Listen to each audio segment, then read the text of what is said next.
Hey everybody, what's up? What's up? Welcome to Wealth Wednesday. The time is now 8:05.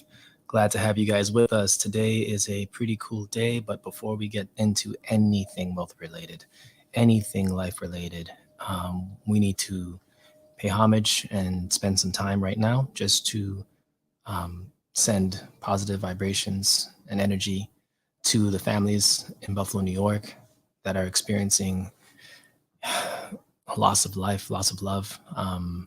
And to me, it wouldn't even be proper for me to have any type of episode without acknowledging the lives that we lost over the last several days.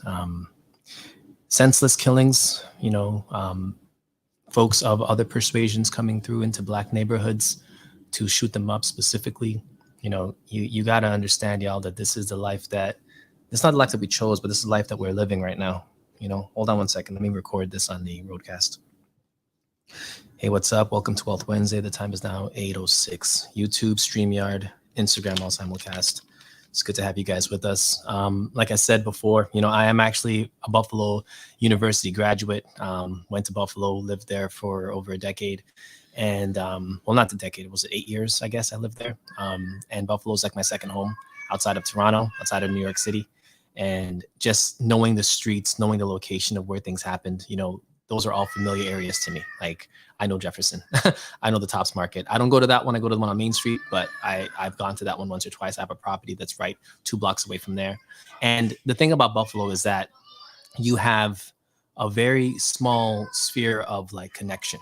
So I'm assuming that there is like maybe 1 degree of separation with every one of the victims that were murdered this past weekend. Like, literally, I probably know them via one person, right? Because Buffalo is a very small town. So thoughts and prayers go out to all of the folks who are out there grieving right now.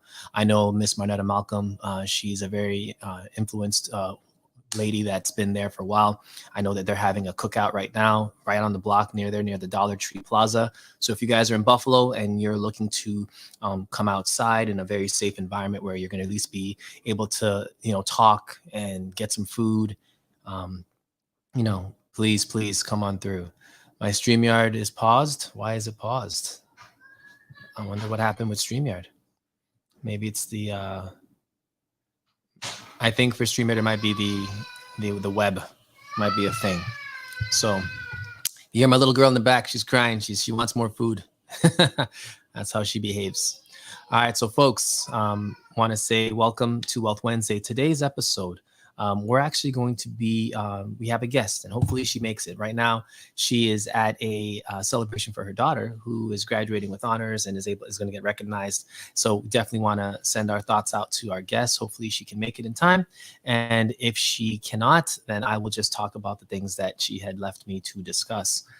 That's the beautiful thing about, being in this situation. You get to learn a lot along the way. Our guest is Dr. Tamorah. She is a naturopathic doctor.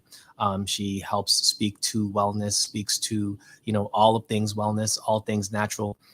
She is a mother, a wife, a doctor. She went to the naturopathic direction because she saw what was happening in society and wanted to make a difference. So right now, she's again like that. She's coming back from something. So hopefully we can get her before the hour is up. And in the meantime, we'll rock the show out. So how's everybody doing? I see folks in the house. Auntie, what up? What up? D River, what up? Good to see you. Aria, what's up? What's up? Mr. Major, what's going on, sir? And for anyone who is following us, you can always get the YouTube stream on the link in my bio on Instagram. Okay. All right, folks. So let's get into it. So one of the topics that we want to talk about today, outside of the, unfortunate things that are happening in our country, is how we go forward from here, mentally, physically. There's going to be a lot of things. And actually, I just got word that there's a new pox virus of some kind, of monkeypox or something. Just heard about this. Alexia just told me about it like literally seconds ago. So I have no idea who released that or, allegedly, if that's a natural thing. I doubt it. But there's a lot of things happening right now in the world, and we have to start making sure that we are protecting ourselves from the body, mind, and spirit. We've got to look at everything as an attack on our person and make sure that we are doing the best that we can to be prepared for what's coming next, because this stuff ain't gonna stop. When it comes to, the loss of life due to virus, due to pandemic, due to, whatever it may be. Like, this is going to be a very difficult time to live in. And I think what makes it even more difficult is when you don't have the right health going into it. This past week, I was able to kind of dumb down my own, requirements when it comes to like, what do I need in order to survive? What do I need in order to, be healthy? Going to the gym, doing the fasting schedule, doing those types of things. Those are important, but also reading. We have to spend time reading literature that's going to make a difference. And one of the posts that I posted before this live was there were 6 books, that we're going to talk about today. I'm going to start with the first one. It's called Killing the Black Body. If you guys are live with us, you can actually see it on our stream, by Dorothy E. Roberts. So this is an audiobook, so you can get it on Audible as well. But I'm going to Kill the Black Body, Race, Production, and the Meaning. Okay, so here is, I'm gonna pull this book from Amazon. 1 second, y'all. My computer's taking some time. Okay, so Killing the Black Body, Race, Reproduction, and the Meaning of Liberty by Dorothy Roberts. This Killing the Black Body remains a rallying cry for education, awareness, and action on extending reproductive justice to all women. As you guys know right now, Roe v. Wade is something that's on the table to be removed, and you know what that's going to do, right? It is as crucial as ever, even 2 decades after its original publication. These are just some of the comments that people have made about it. In 1997, this groundbreaking book, again, 1997, that's what, 25 years ago? This groundbreaking book made a powerful entrance into the national conversation on race in a media landscape dominated by racially biased images of welfare, queens, crack babies. Killing the Black Body exposed America's system of abuse of Black women's bodies, from slave masters' economic stake in bonded women's fertility to government programs that coerced thousands of poor Black women into being sterilized as late as the 1970s. These abuses pointed to the degradation of Black motherhood and the exclusion of Black women's reproductive needs in mainstream feminist and civil rights agendas. Compelling, deftly shows how distorted and racist constructions of Black motherhood have affected politics, law, policy in the United States, right? So this book is like, if you don't own this book, and this is what we have to start doing, is making sure that we stay on top of the literature that's going to impact us going forward. And I always say, if you don't know your history, you're not going to know your present. You're not going to know how to get to your future. So we've got to always continue to uplift ourselves, but also educate ourselves in documents that have been around for 25 years that literally relate to what's happening today. The author of this book, her name is Dorothy Roberts. She graduated from Yale College and Harvard Law School, author of more than 40 articles and essays that have appeared in and among other publications, the Harvard Law Review and the New York Times. She has authored and co-authored more, and just she's done a bunch. So that's book number 1. So folks, that's the first book that we're going to put on our list. Second book, this one's gonna be a little bit more controversial. This book is called Jabbed. So let's look this one up. I think this is going to be a good one. I have not read any of these books yet.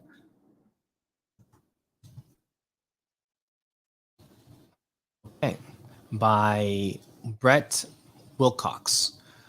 So let me pull this up on Amazon, and this is a 5-star rated book. So, you can always tell if a book is going to like blow the doors off depending on its ratings, right? Well, on Amazon, it's a 5-star rated book. So Jabbed is written by Brett Wilcox. Jabbed demonstrates that the medical procedure hailed as the greatest medical advancement in history, vaccines, is a racket run by criminals and gullible believers who have replaced vaccine science with the religion of vaccinology. Vaccine marketers teach believers to fear, shame, and scapegoat anyone foolish enough to question the sanctity of vaccines. Such an environment is not the domain of science, rather it's the breeding ground for tyranny. Jabbed exposes this tyranny, from polio and smallpox to medical journals, medical curricula, congressional hearings, regulatory policies, White House statements, and executive orders. Jabbed shines light on the dark underbelly of big pharma, big medicine, and big government. A vaccine-informed public is the only thing that will have the power to stop vaccine industry psychopaths and to hold them accountable for their crimes. Jabbed informs and immunizes against 3 of the most dangerous epidemics in history: tyranny, greed, and corruption. Once immunized, the growing vaccine-informed community will have the power to stand up and dismantle the vaccine paradigm and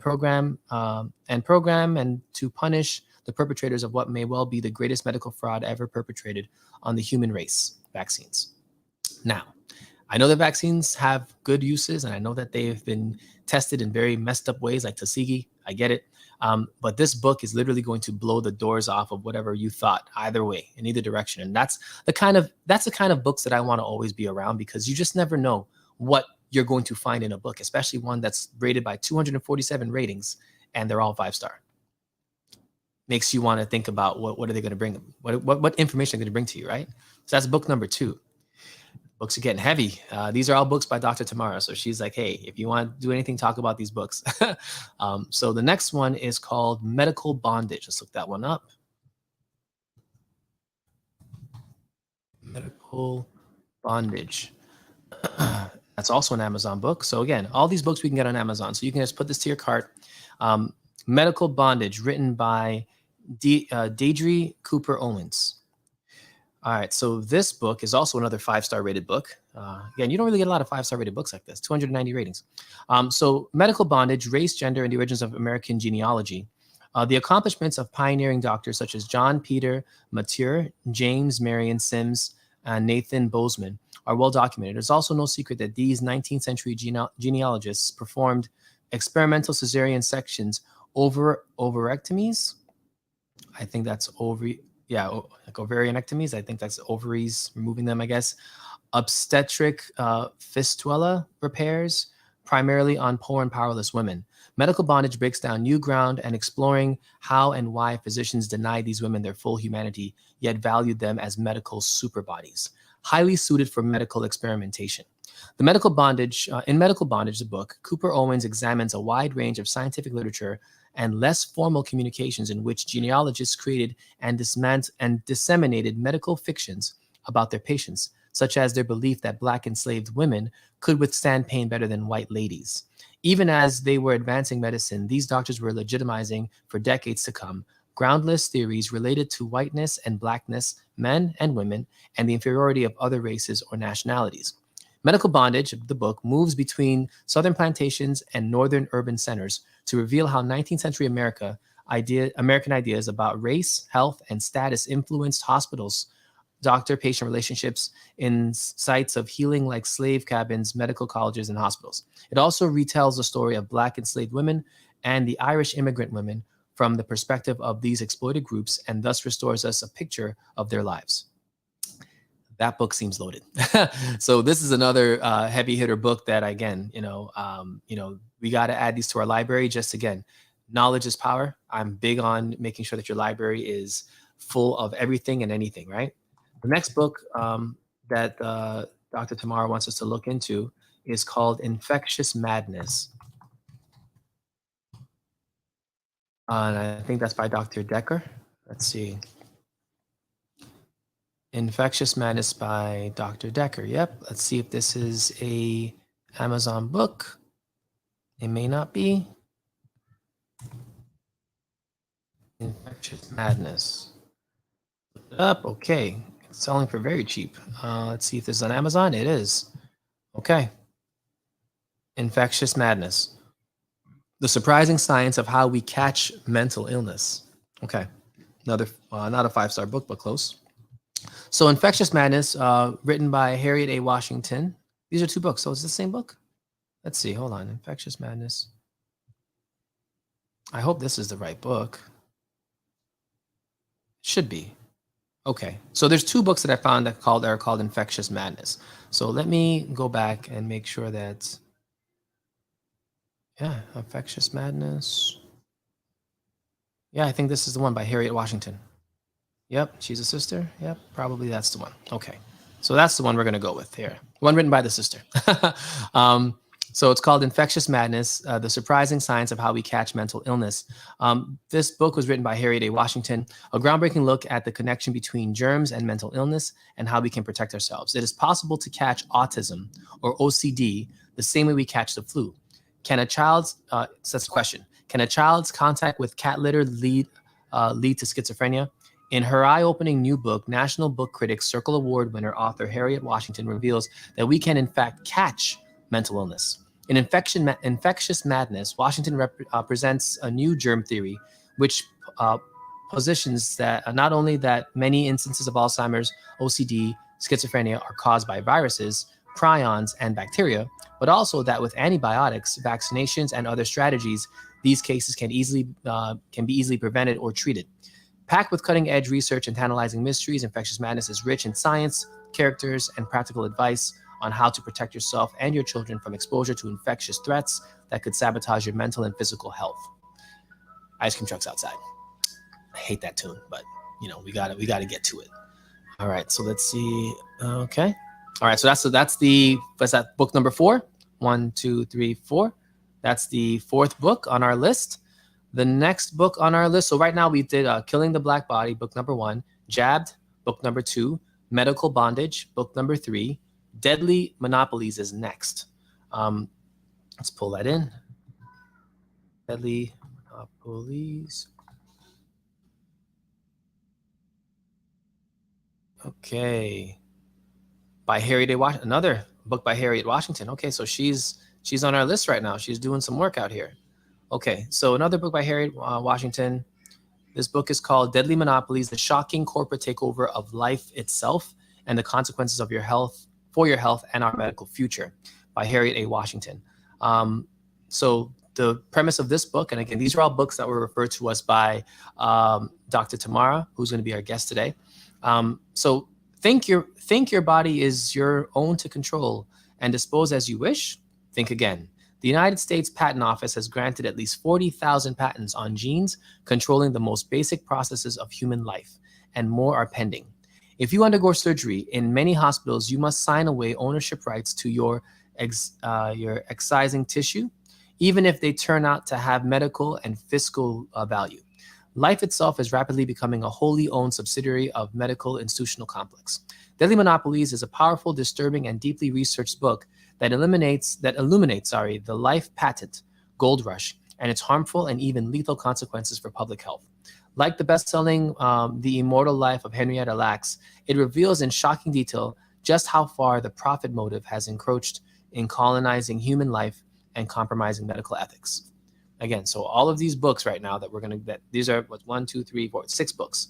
All these books we're going to add to our libraries right now, okay? And if you can't add them, just put them on your wish list, and we're going to get into them. The second to last book is called we already did that one already. Medical Bondage, Deadly Monopolies, Infectious Madness. Did we do that one already? Jabbed, Roberts, back up. I think we did this one already. Killing the Black Body we did. Jabbed we did. Medical Bondage we did. Deadly Monopolies, Infectious Madness, we did that. And the last is Medical Apartheid. Let's look that one up now. It's the final book. And ask me if I know how to spell apartheid, right? Tell you.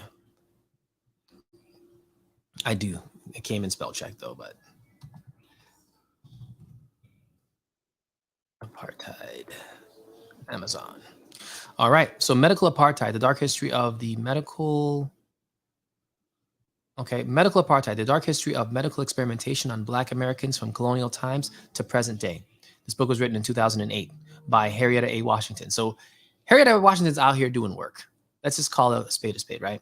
So National Books Critics Circle Award winner, this first full history of Black America's shocking mistreatment and unwitting experimental subjects at the hands of the medical establishment.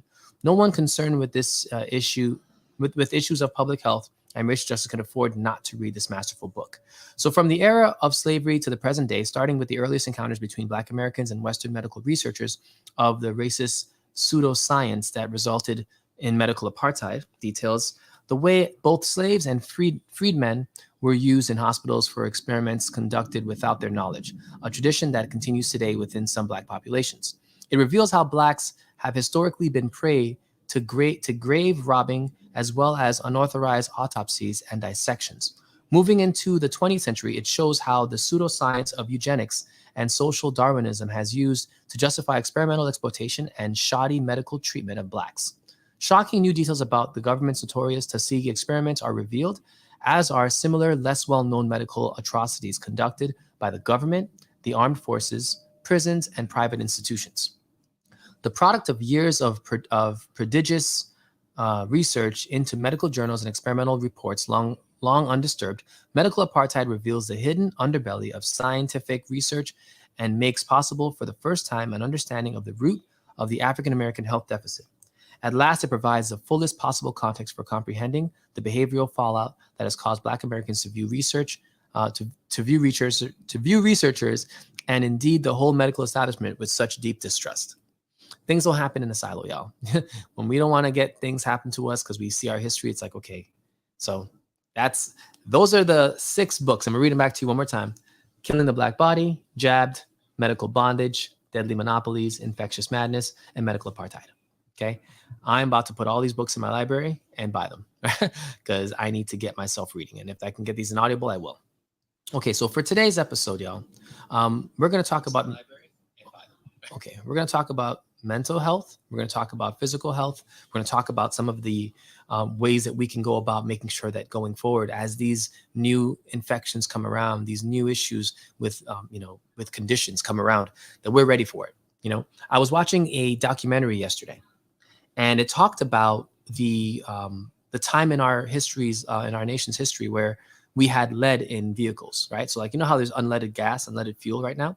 Well, prior to that, there was lead in fuel. And, one of the ways that the establishment used to kind of control population in certain communities is they would create highways and freeways through, Black and brown neighborhoods, right? And this is when lead was in the vehicle. So what would happen is these trucks would drive down these highways and they would spread lead dust and lead fumes into the air. And that would fall on the crops, fall on the people, fall all over the place. And that led to a lot of babies and adults and young adults and just people and adults in general having any side effects to lead poisoning, right? Now, as you know, lead poisoning, if you don't know, it doesn't take much for a child to be poisoned with lead and for it to affect their cognitive function. Lead's one of the most poisonous, substances on the planet, right? So when I think about how the society that we live in has been using little tactics like that, right, to basically control our ability to think, to have the same opportunities as others when it comes to, raising our children in an environment that's safe. Right now, if you think about, lead, there is lead abatement that happens in any property that's older than 1983, just because lead was a natural part of all products. It allowed paint to be thicker. It allowed for a lot of things to actually just have more staying power, but that staying power was poisonous, and they figured that out to the fact. So when we think about like how going forward, we have to understand what happened in the past. If you don't understand how society has treated us in the past, well, then when this stuff comes back around full circle, you're not going to be prepared for it, right? So one of the things that, this documentary talked about was the fact that as, these types of atrocities became more mainstream and lead was now being discovered as a poison, as a toxin, they stopped putting lead in fuel because it was poisoning not only just the folks that didn't have, but the folks that did have, right? It's poisoning everybody because air is air. You don't really get a chance to breathe different air. Air, whatever you got is what everyone's got, right? So that was one of the reasons why things changed, because it started to affect everybody, right? And I think that that is how we have to address, life right now in 2022. We've got to make it real for folks. Like if you feel like you're exempt from something, then you may not have the urgency to see it fixed. And that's what, when I think about what's happening in Buffalo right now, which is the community coming to support, the families and the victims of that mass murder, that mass killing by that evil, racist white man. It just shows the resilience of our community, but it also shows the underbelly of what's happening outside and around you. That should be a call to arms to anybody that's not melanated to say, hey, if you don't support that type of behavior, make sure that you are up in arms in every type of community that you're in, because these radicals and these lone wolves that you're trying to say are lone wolves, these guys aren't lone wolves. There's too many of them. How many school shootings have we had in the last 10 years? How many mass killings have we had in the last 5 years? And of all those mass killings, how many of them look like me? Right? It's not usually folks that look like us, but then they're going to go and say, well, Chicago, you have people murdering each other every day. It's like, okay, that's economic. That's because there's no opportunities, because there's no school system. There's no community there.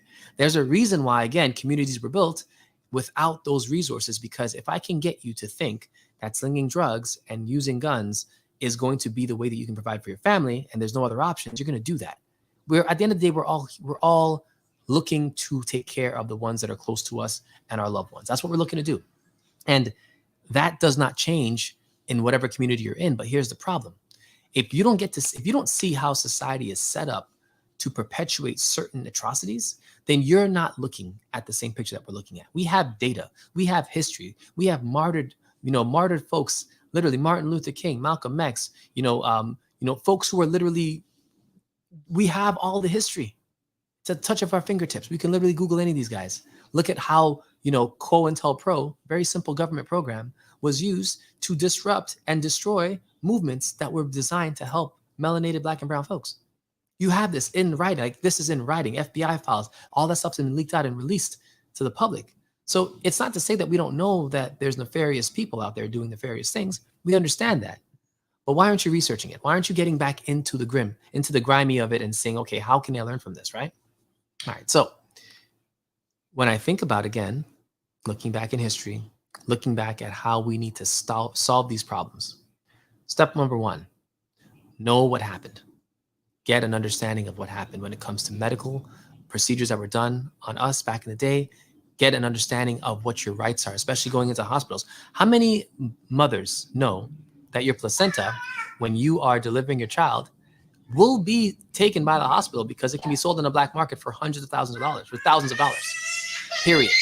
Your placenta, it is power packed. Hey, baby, it's power packed with trophoblasts, which is the type of cell that can be turned into any cell. So just so you guys understand, to understand what's happening in hospitals, you have to understand biology of your body. A trophoblast is also, if done the wrong way, considered a cancer cell. A trophoblast is a cell that can grow into anything. The overgrowth of a trophoblast cell turns into cancer. Okay, so cancer really isn't necessarily a bad thing in and of itself. It's just when a cell that is used to create other organs in your body, other parts of your body, when that cell turns on and continues to stay on, it doesn't turn itself off, that's called cancer. See how that works? So when you think about cancer now, you have benign and you have malignant, right? One means that it's not really doing anything. The other one means that it's aggressively growing, right? So you have to understand the way the body works in order to understand what the actual threat is. In the placenta of a woman that just delivered a child, that is full of literal super cells that can be used for research, that can be used for, putting into a pill form to create extra energy and actually extra, recovery and faster recovery for mothers. How many women out here know to collect your placenta after you had your child? See, I knew, but I didn't know to do it in the moment. So we missed out on ours. But I've been telling everyone that will listen to me, hey, if your wife is on the delivery table or she's, going through that and you're the husband, listen, get the placenta. That's your job. Forget everything else. Your job is to get the placenta. And you tell every doctor and nurse, hey, if I don't see this placenta, when this baby comes out, you're going to have problems with me. Make sure it's in the bag, put it on ice, and I want it in my possession. You have to fight for that, right? As the husband, as the male, as the doula, whoever's in the room with this mother that's delivering this child. The mother can't fight for the placenta. She's too busy trying to bring life into the world, right? Cool. So whoever else is there, that's your job. But why is it important? Because again, placentas of melanated women goes for thousands of dollars in the black market.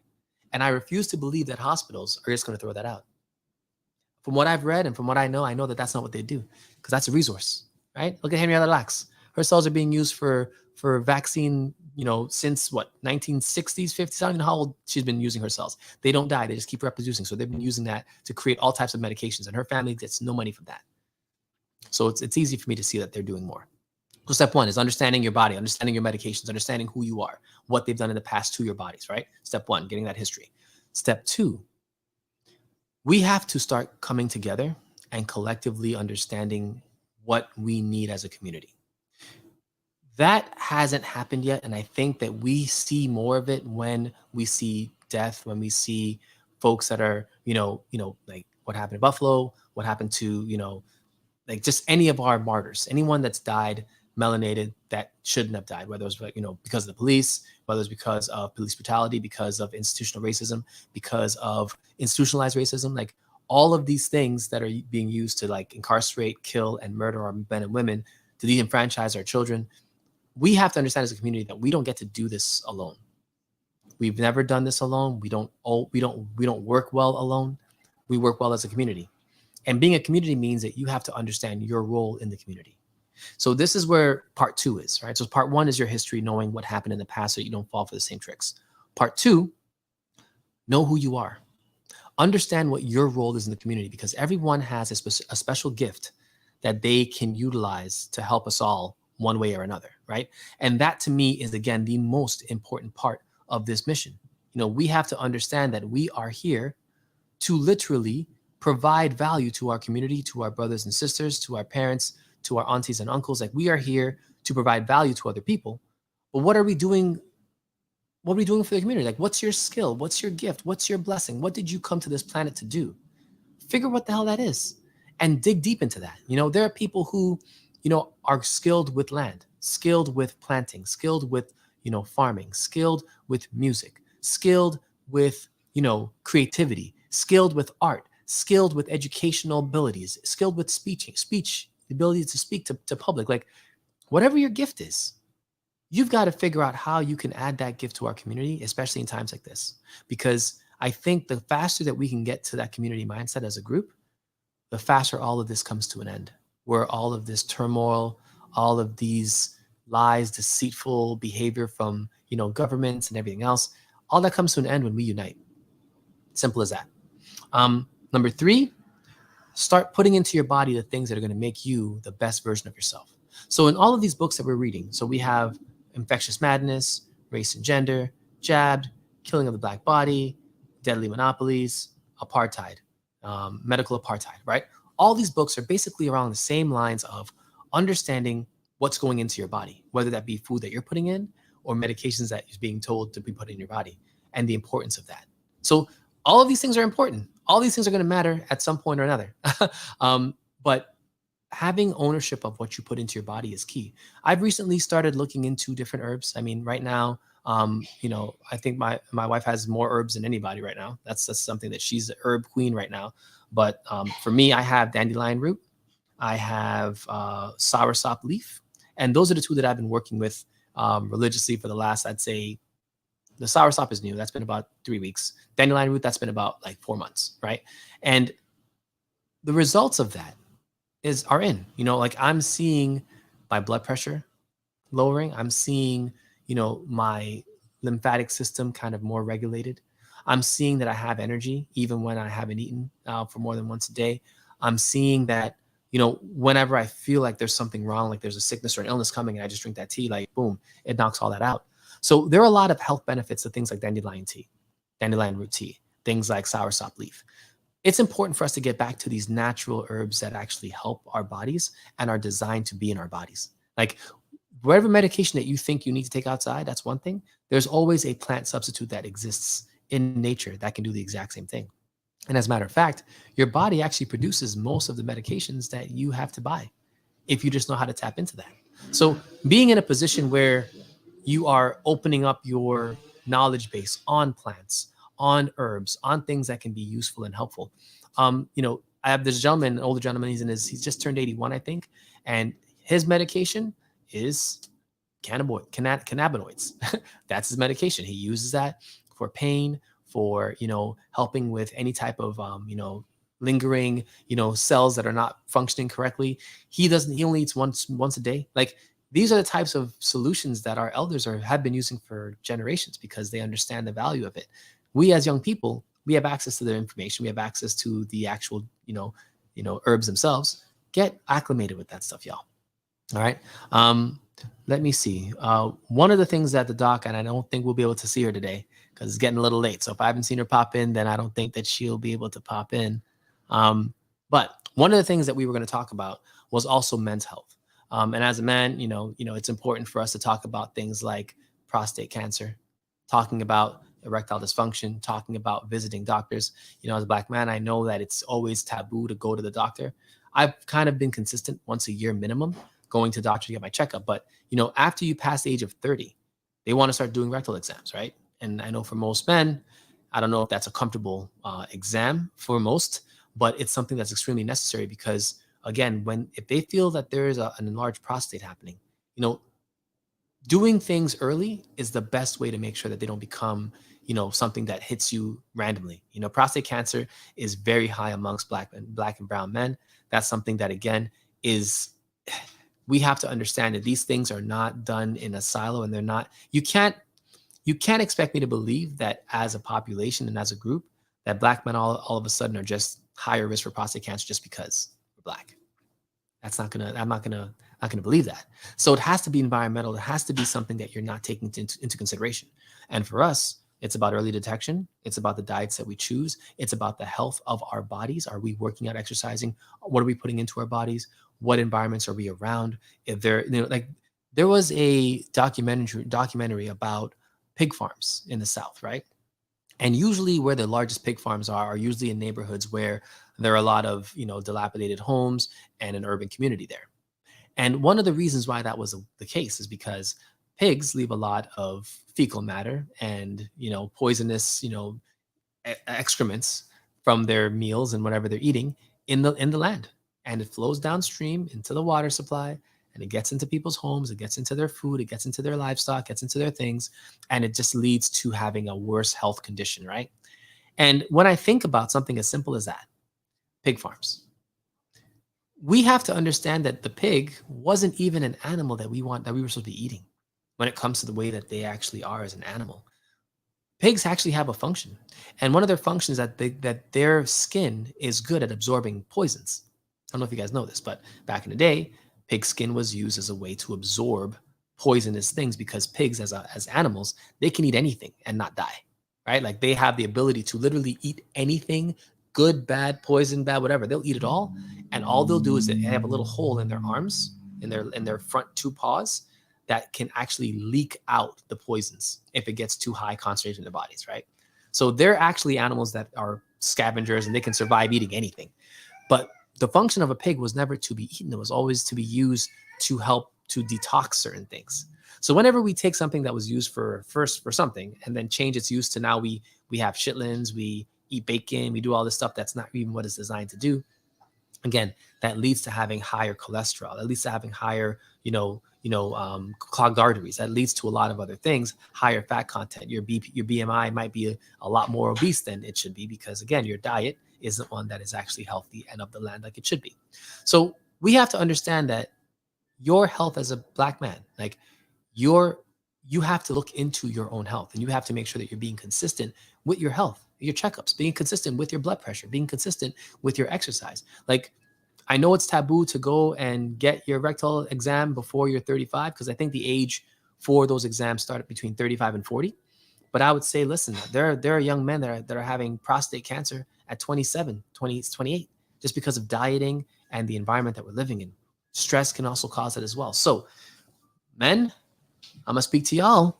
We've got to make sure that we're doing better, and we've got to start talking about our health, because if we don't do it, then we'll just be dying in silence and no one really know what's happening. So that's the other thing I'll say, is that it's important for us to make sure that we are checking in with our doctors regularly. One of the things, if you don't like to, see the doctor often, then make sure that you're extremely healthy. My goal is to never need a physician for anything unless I break something. If I don't break anything, then I need to know how to heal myself. I need to know how to keep my body in perfect condition, so no matter what happens, I'm never going to need, heart surgery. I'm never going to need a stent. I'm never going to need to to do a triple bypass. All those things should be unnecessary if you're eating the right way and at the right times. So we've got 15 minutes, and in that time, I kind of want to talk about a book that I just finished, since we're on the book tip. So one of the books that I just finished reading was a book about a gentleman by the name of Stokely Carmichael. Now, if you guys don't know who Stokely Carmichael is, his later name was Kwame Ture. He changed his name to Kwame Ture in his later years. But Stokely was a member of SNCC. That's a group that would do nonviolence, similar to Martin Luther King Jr. His story, it took me a month and a half to finish this book. And that wasn't because it wasn't riveting, but I felt like I needed to devote my time to understanding this gentleman, because not only was he Trinidadian, I was born in Trinidad, so he's Trinidadian, so he's a national. But when he moved to America, and he was in Harlem and he was studying and he was doing his thing, a lot of the things that he fought for, one of the statements that he fought was a statement for Black power, basically meaning that until we can have power in our community, they're never going to respect you. And he was a very good debater, similar to Malcolm X. And I think after Malcolm's assassination, Stokely Carmichael was literally the next runner-up to take over that mantle of the person that's going to fight the fight, talk the talk, and walk the walk when it comes to our communities. He was an honorary member of the Black Panther Party, so he was literally given honorary membership, and he was one of the spokesperson for their party. And that didn't last totally because, again, back then, COINTELPRO was a government group that was designed to destroy all of those movements. So they literally infiltrated a lot of these areas, a lot of these places to try and destroy, kidnap, kill, murder these leaders in the community in the Black community, just because if we got together, that was what they didn't want to see. So I'm going to bring up Stokely Carmichael under this reference, right? What do you think was their concern, right? What do you think was the reason why the government in the United States of America wanted to silence, prevent, and stop African Americans, Black Americans from coming together under one ideal? Why do you think they shipped Marcus Garvey out of the country back to Jamaica? They said, "Get out. We don't want you here. You're undesirable." Sent him right back because of what he was trying to do. We have to understand that there is a nefarious agenda that is designed to keep you away from yourself, to keep you apart from the people, and to keep you ununited from the people that are like you. And that, to me, there's a reason for that. So ask yourself why. Like, why is it so important to prevent one community of people from coming together? And it's so ridiculous to me because it's so obvious. But do we recognize it? And if it's so obvious and we do recognize it, someone like Stokely Carmichael was the type of mouthpiece that was like, he made it in, he put it in your face. Like, he talked the talk. One of the interactions that he had that kind of stands out to me was when he went down to Cuba and he met with Fidel Castro, and he was kind of talking about the Cuban Revolution and how that inspired him to continue to be a revolutionist, which he said, being a revolutionary means that you want to see things different. If you don't have a plan on how to change what's happening, then you're not a revolutionary. Like, the key aspect of being a revolutionary is having something else that you're going to build. Because back then, a lot of revolutionaries were just thinking about destruction, burning the whole building down, right? But Stokely Carmichael was like, no, we can't burn the building down without having a plan to build it back up. We've got to look at our communities that way. And that's why they tried to silence him. They tried to take his passport. Man couldn't travel. So he took a trip. He was like, listen, you want my passport? You got to find me. Man went to Africa. And he traveled throughout Africa with his passport because they couldn't take it from him when he's in another country. The embassy tried. They followed him. The FBI followed him everywhere he went. But he's like, listen, I'm not giving my passport, so just keep it moving. And they said, hey, listen, if you give your passport, they tried to make a deal with him. He was like, nah, I'm not falling for that trick. We're good here. Smart man. But, someone like Stokely Carmichael, again, is another one of our leaders. He passed from cancer, I do believe, in his later years. But someone like him, those are the kinds of leaders that we have to understand what they were fighting for. We have to understand why they thought community was always more important than anything else individually. Him and Martin Luther King Jr.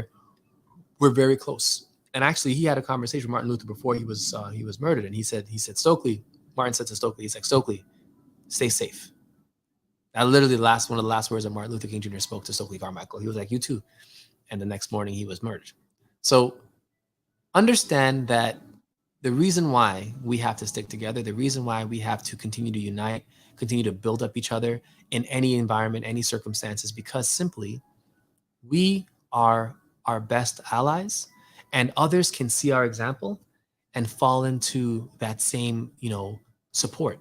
One thing that, the Black Panther Party understood was that they wanted anybody that was supporting the efforts of the party to be a part of that, whether they were white, they were Black, it didn't matter. It's like, listen, if you're supporting what we're doing, hey, send your money, send your time, we're good with that. Like, we're going to use it to help our communities. They had a breakfast program for youth where they would come in, because some of the youth in Harlem didn't have, food. There was some food scarcity for a lot of folks. So the Black Panther Party had a food program, and you were able to just go into that food program, get breakfast, and then go off to school. It was a very awesome program. It was across the country. They really wanted to make community be a big thing. So for me, it's like, okay, you don't need a Black Panther Party to do that. You just need to have the willingness to do that. And that's where we have to be now in 2022. We have to have the willingness to make change and to make sure that it's significant change for our community. So if that means opening up a store that's going to provide valuable products for the community, boom. If that means collecting donations and then giving them away, like right now in Buffalo, right now, we have 11 families that are hurting, that have just lost 11 of their dear loved ones, right? And there is literally not a party, because I can't call it that, but there is a community activity happening right now for folks who don't have food, who don't have resources, who don't have access to, mental health counselors, where they can just literally leave their homes, go to this event, and get access to all of that because the folks in the community rally together to provide that value. We have to think that way as a community, and we have to think that way as people. Like, what is your contribution here? What are you doing here? Are you here just to take, or are you here to give? Are you here to make a change, or are you here to just, see others do change and just, look from the background? We've got to all have an active role in the lives that we live. So, folks, that is all that I have for today. So I would say, again, the 6 books that we talked about, and I'm gonna read them back off to you, is Killing the Black Body, Jabbed, Medical Bondage, Deadly Monopolies, Infectious Madness, and Medical Apartheid. Those are the 6 books that we are going to all get. I'm going to start reading these books as of literally tomorrow. And next Wealth Wednesday, hopefully we can have the doctor on. If she's available, we can have her in. If not, we're going to go through these books one at a time. Because again, if you know what they're speaking on, then that's going to give us more ammunition for what to do next. And one last thing I'll say to y'all is that get yourselves ready and prepared. I think that what happened in Buffalo, the massacre that happened in Buffalo, is just the first of many that are to come. And I hope that I'm wrong, but I know that I'm probably not. So I would say, learn to shoot a gun, learn to physically have physical combat skills, learn how to defend yourself, learn how to protect yourself, because I don't see this getting better quickly. I see more of this happening, and we have to be able to defend our communities and defend ourselves. Back in the day, you couldn't walk into Harlem talking about you're going to do some mass shooting in Harlem. Back in the day when the Black Panthers were rolling, they would murk you out real quick. You can't go into Chinatown talking about, I'm going to go shoot up a bunch of Asian people in the store. Like, think of what other community that could happen in. You know what I mean? Where you can literally walk into the triad regulated area in Manhattan and then try to shoot up one of the Chinese stores.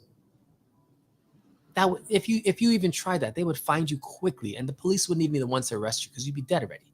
Like, we have to get to that level where we're going to defend ours with our lives and defend ours no matter what. And I think after this weekend, like, again, I'm gonna get serious, y'all. Like, I'm already a martial artist, all that stuff is there. But for me, I always tell folks, if I see something like that happening, I'm there.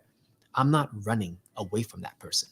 Like, I know you have to reload. Like, understand that anybody, and I know this is talking outside. I wasn't there. I'm sure it was terrifying for everyone that was there. So again, my heart goes out to everybody that was there. But we have to start thinking about, period. We have to start thinking about protecting our own at all costs. And that means that you have to have a warrior mentality inside of you. When you see things like that going down, try to find a way to stop it, and it may cost you your life. But guess what? I'd rather go down fighting than go down lying down. Like, you're not going to just shoot me in that because I'm laying down like this. No, you're not getting me that way. I'm going to have a can of tuna. I'm going to got something to throw at you. And as soon as I hear that click, click, click, click, click, reload, oh yeah, I'm jumping you. Like, if I can get to you in time, I'm getting to you. All guns have to reload, right? So just word to the wise. If you see this thing happen again, but you can, make sure that you are protecting yourselves and your loved ones, but also fight for them, because we have no choice right now. You know what I mean? We've got to defend our own, and we've got to defend the people that are innocent, whose lives, again, were lost for nothing because somebody wanted to walk into a black neighborhood, drive hours into a black city, into a black neighborhood to shoot up a grocery store on a Saturday or Sunday. Like, are you serious right now? So, folks, understand, we here, and we're going to bounce back as we always do. But just know that we got to get our game up, get our communities together, start looking at things from a very real lens.